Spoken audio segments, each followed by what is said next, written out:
back to our Friday, last day of STEM/STEAM week. Got a little different activity planned for today, but first let's do a check-in. How are you guys feeling today? Up, down, in between, 1 to 10. How are you feeling?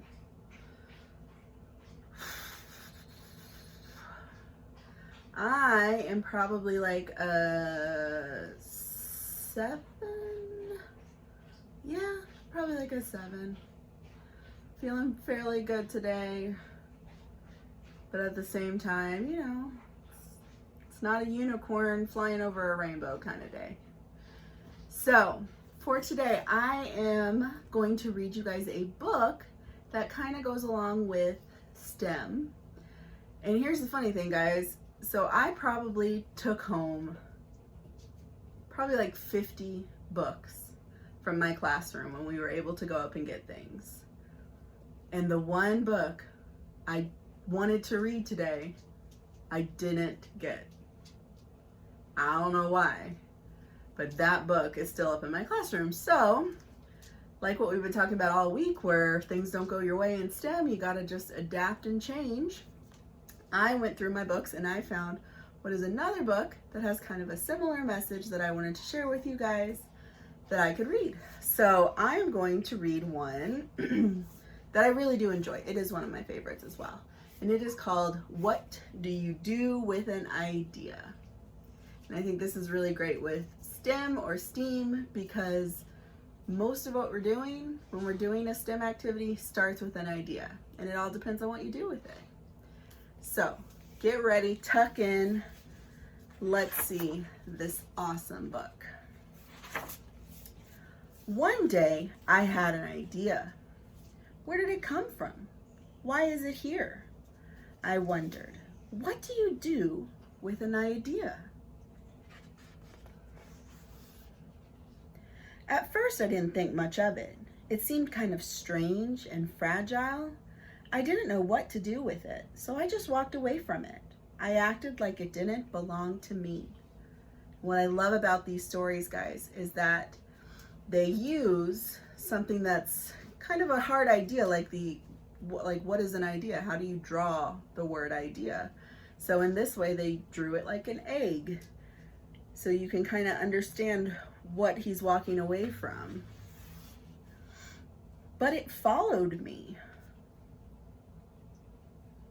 And notice that everywhere the idea touches, what is different about the illustrations? I worried what others would think. What would people say about my idea? I kept it to myself. I hid it away. I didn't talk about it. I tried to act like everything was the same as it was before my idea showed up. So sometimes you guys might have an idea and you're just kind of afraid. Maybe you think people are going to make fun of you or laugh at you because of this idea, so you tuck it away. But there was something magical about my idea. I had to admit, I felt better and happier when it was around.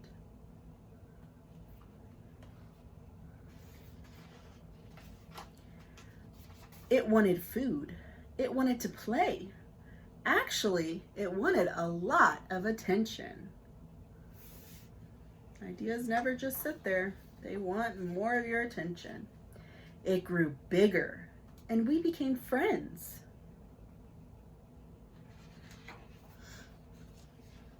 I showed it to other people, even though I was afraid of what they would say. I was afraid that if people saw it, they would laugh at it. I was afraid they would think it was silly. And many of them did. They said it was no good. They said it was too weird. They said it was a waste of time and that it would never become anything. Some of the best ideas people make fun of at first. And at first I didn't believe them.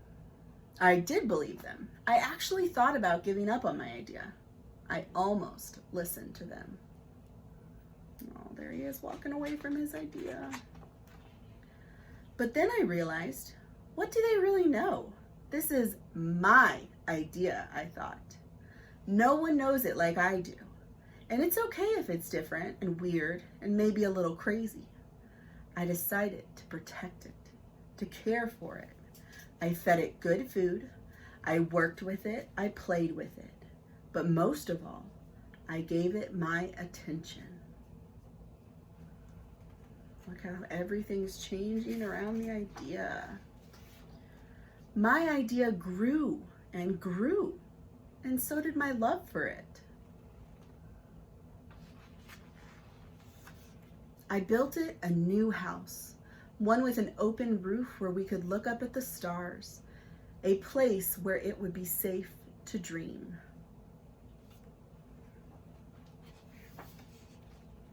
I liked being with my idea. It made me feel more alive, like I could do anything.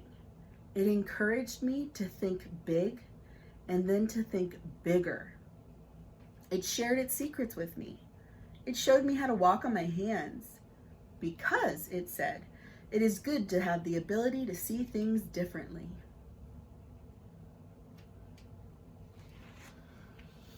I couldn't imagine my life without it.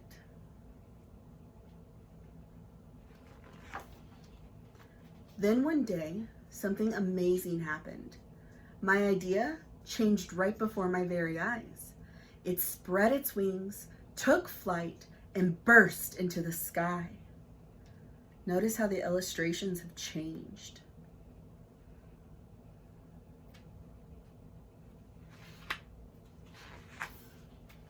I don't know how to describe it, but it went from being here to being everywhere.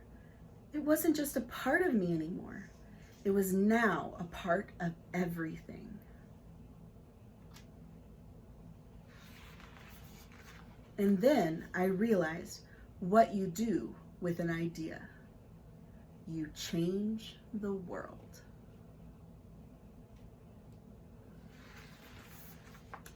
The end. Okay, guys, this is an awesome book to talk about. When an idea pops into your brain, remember you have to take time with it. You got to think about it. You got to plan, play around. It may not work at first, but keep messing with it, and then you'll get where you want to be. And then when you have an idea, it has the power to change the world. You can think about some ideas that some people may have had that have changed the world. Most of our inventions that we know and love all came from someone's idea that they didn't give up on. There's a lot more of this, so if you enjoyed this book, this author has written a lot of other ones. And I'll actually link them down below so you can see, like he has What Do You Do With a Problem? What Do You Do With a Chance? I think it's called. Anyways, they're very good and I love their illustrations. So we have a 3-day weekend, so I will see you guys back here on Tuesday. And that's going to actually be our final week of videos because it's the final week of school, and this summer I actually am going to be teaching 5th graders for summer school. So I probably won't be able to do both, but I'll pop up when I can. So come back next week for our final week. Get ready for your high five in 3, 2, 1. I'll see you guys on Tuesday.